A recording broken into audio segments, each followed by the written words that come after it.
for inviting me to this prestigious conference, Pakistan Society of Hepatology 2021. And today, my topic of discussion is managing a patient with non-alcoholic fatty liver disease. Hepatologist alone, going it alone, or multidisciplinary team-based approach? So answer is, might take multidisciplinary team approach is the best approach. My slogan, it takes a team to heal the liver. What we need to treat NAFLD? What are the resources needed to accomplish the desired goals? What are the pros and cons of each approach? And finally, I'm going to talk about my approach and conclusion.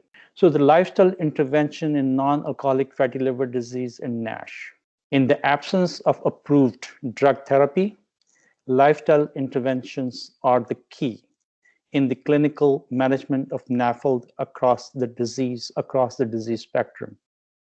Lifestyle treatment resulting in weight loss or without weight loss leads to significant improvement in steatosis, liver injury, and fibrosis in patients with NASH.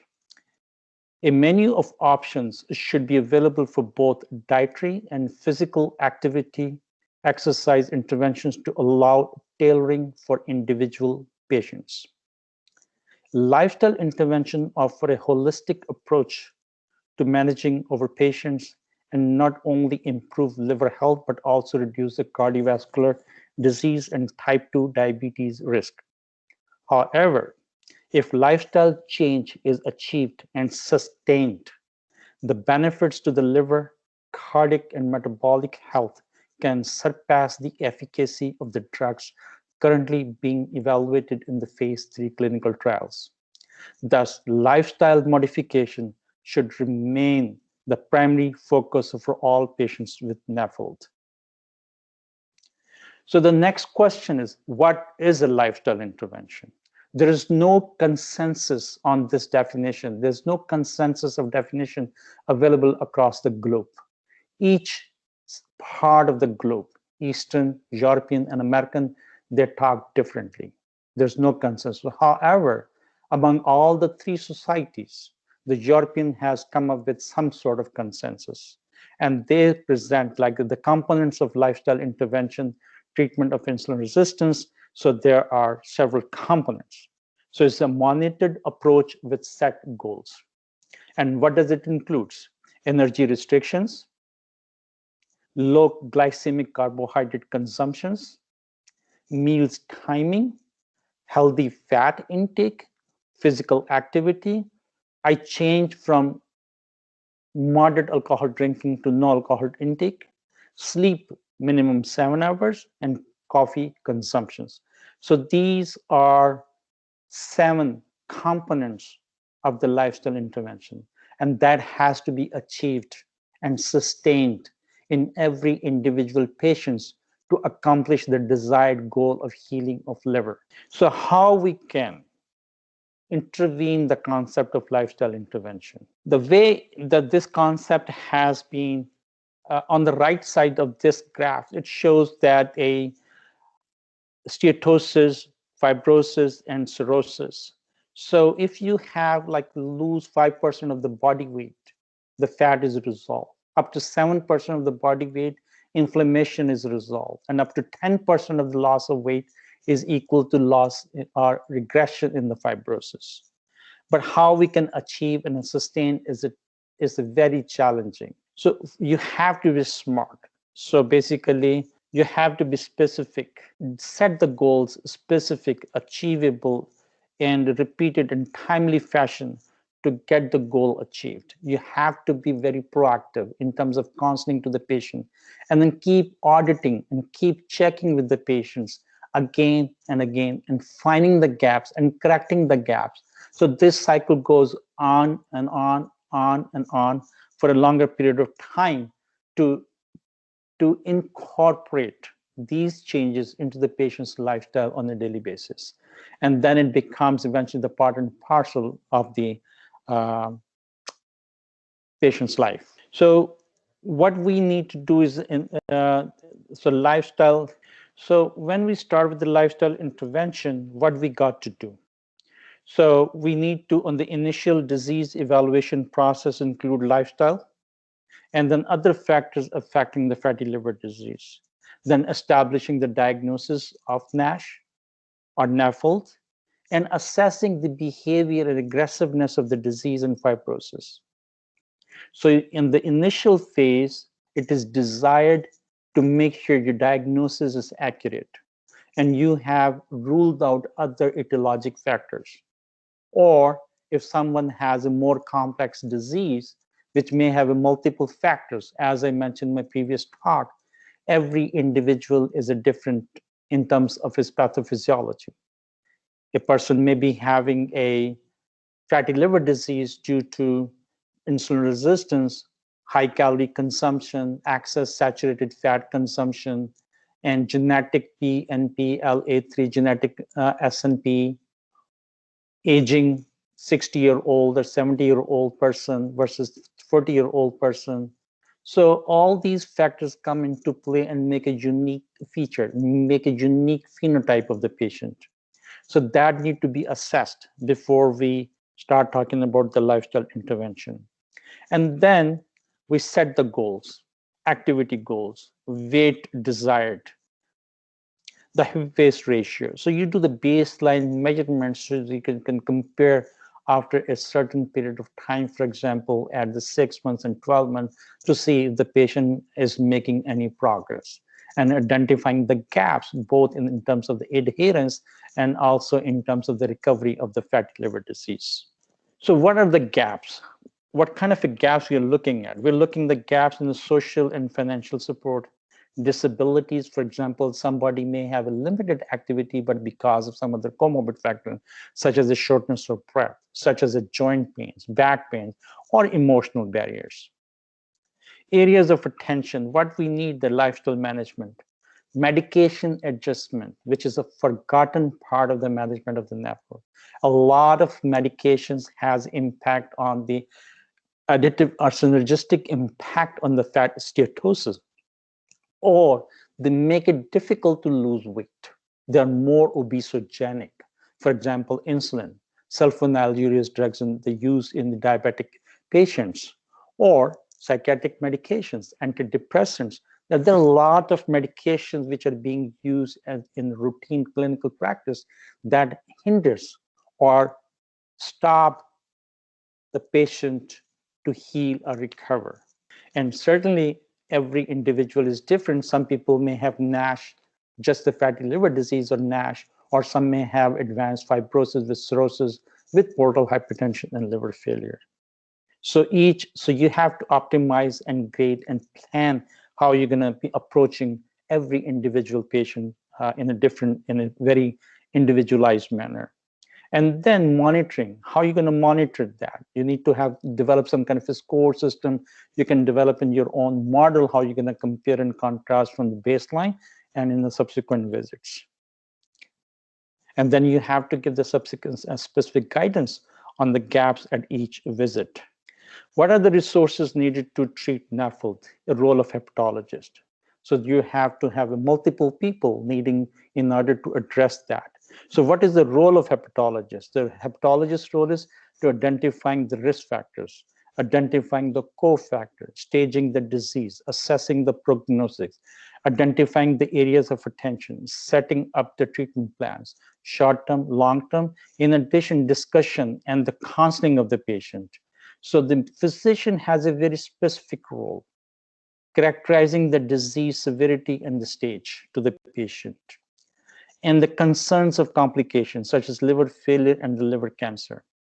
He has a very strong input into the patient management by describing what will happen if you do and what will happen if you don't do that, defining the personnel roles in the lifestyle. So be clear, a physician, the hepatologist has to define his role or her role in the disease management. It's very simple to say that, okay, you go home and take this diet and lose weight, but that doesn't work. So you have to tell that every time you come in, I'm going to make changes. I'm going to identify the gaps. The gaps could be this thing, gap could be this thing. And based on your problem, I'm going to make some suggestions so that the lifestyle changes can fit in your daily living. The impact of the disease, treated or untreated. Emphasizing the improvement of the liver and complications. So you have to tell that the treatment, the lifestyle intervention has the most impact on the recovery of the NASH as compared to the new drugs being evaluated at this moment. None of the drug has been proven to surpass the benefit of the lifestyle intervention. Another important role of the physician is to communication, coordination of the care with other physicians, especially in the setting of the management of diabetes or other endocrinopathies or coronary artery disease with their cardiologist. Other resources other than the hepatologist. You need a mid-level provider because it's a time-consuming process. So mid-level provider will help you to gather all kind of necessary informations, tools to assess dietary information, exercise activity in detail, interim changes since the last visit, status of concurrent medication, any medication changed or added by other physicians, hospital admissions, and exploring the lifestyle, activity, its limitation, joint pains, back pains, or cognitive impairment, sleep cycle, gaps in adherence. And then you need a technician to do the elastography, like the fibroscan. You need a person to record all the data. It's time consuming.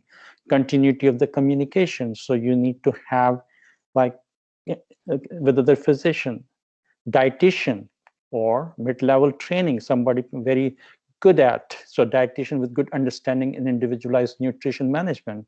That person has to be very good in terms of, very skilled in terms of the educating the person how to do the calorie counting in their own circumstances. And this may be different because older people may have a difficulty understanding with the modern technology. Younger people are very good with that. Then you have to have trained younger people in addition to the older people to help and support the older people to manage the calorie counting and tracking. And then again, how we assess the quality of the ingredients, quality versus quantity, and then educate choices available in the market. So for example, if you're advising or asking, a person is asking, I like to have this kind of a food, A, how can I make it healthier? So you need to tell, you need to know the recipe. You need to explore the recipe and tell them this particular ingredient can be replaced with this particular healthy ingredient. So the dietitian has a very particular role in that kind of a supporting that. And a psychologist, because it's maybe the food is a very big part of emotion and big part of our pleasure. If you're not going to eat the food, the word we like that is going to make us sad. So there's a lot of psychological upset. So we need support, psychological support as well. So it takes a team. So I'm going to go over the pros and cons of both approaches. It takes a team to heal the liver. The pros is that it provides ideal care. The success rate is very high with a good functionality, liver disease parameters, stabilization of liver failure, prevention of complication, and overall it reduced the cost of medication and other healthcare problems. Where the con is very time consuming, apparent cost is very high. Each team member requires expertise and conceptual approach. The team approach is fundamental. So everybody has to work together, aiming toward the same goal and the same tone and same language to talk to the patient. And hepatologist alone approach, certainly there's no dependency on other people. Excellent provider-patient bonding, very high level of success, but it requires 1 to 2 hours with each patient. You're going to see no more than 5 to 6 patients a day, and he will be able to see only few patients. It will not meet the society need. After a period, it becomes boring. After 5, 6 patients a day, again and again, and the same talk, it's not pleasurable. It's not fun to work anymore. So I have designed my own team, which includes myself, my mid-level providers. There are 2 diabetologist, dietitian, psychologist, data coordinator, monitor, and statistician. So the same thing, my nurse practitioner performing very specific functions. My nurse practitioner is very well trained in terms of the collecting data, interviewing the patient, identifying the gaps, and addressing and counseling the patients on the gap management, and providing very individualized recommendations on their daily needs, and finding the special ingredients from the market. And we just guide them very specific examples of this food is better, you can buy from this store. This food is better, you can buy for this store. This is healthier. So this kind of a very comprehensive, individualized interview and training and suggestions to the patient. So in visit one, we usually find kind of a strategize the patient with the stage, identifying, ruling out other etiologies, and making a finalizing the diagnosis. And what I do when my mid-level has done everything, and the psychologist and everybody has done input into the patient, then I walk in and talk about like a discussion on the LI gaps, manage the acute issues, if any, manage other medical concurrent liver issues, assure the preventive care, and then answer the question answer. It typically takes about 15 to 20 minutes for me to go over again all of these issues, in addition to the time consumed by the mid-level psychologist, dietitian, and other people. Certainly, one of my biggest part of my playing is a medication adjustment and identifying if there's anything that need to be addressed. In light of time, I'm going to fast forward. So my main focus of counseling is the improvement in vigilance, activity, monitoring, and diet and counseling. So that kind of the 4 areas I go with that. So I score each categories and put together, and then I say this is categorize them in the adherence scale. And based upon the adherence, I just go like, if there's a very well done, then we can expand the interval of follow-up. If it's very short, if there are significant number of gaps, then I see them on a monthly basis.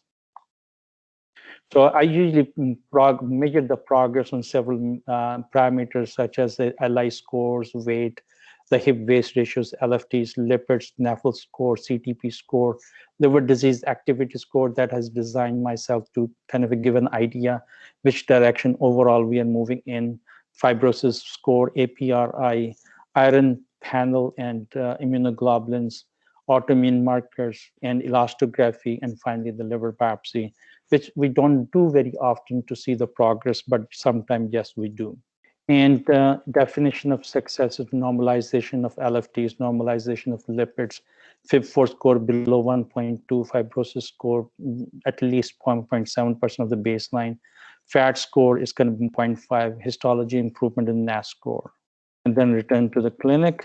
Adherence, this is a graphics are published by in the New England Journal of Medicine. So with a different modified diet lead to the weight loss. And this is a reference to over data. So we have done, like with over approach, the number of the number of patients leading to the weight loss is quite similar and humongous. So over adherence rate is more than 60%. They have at least some degree of weight loss. So overall, patients has improvement or normalization of the LFTs, including AST, ALT, and alkaline phosphatase. So these are the reference, and thank you so much.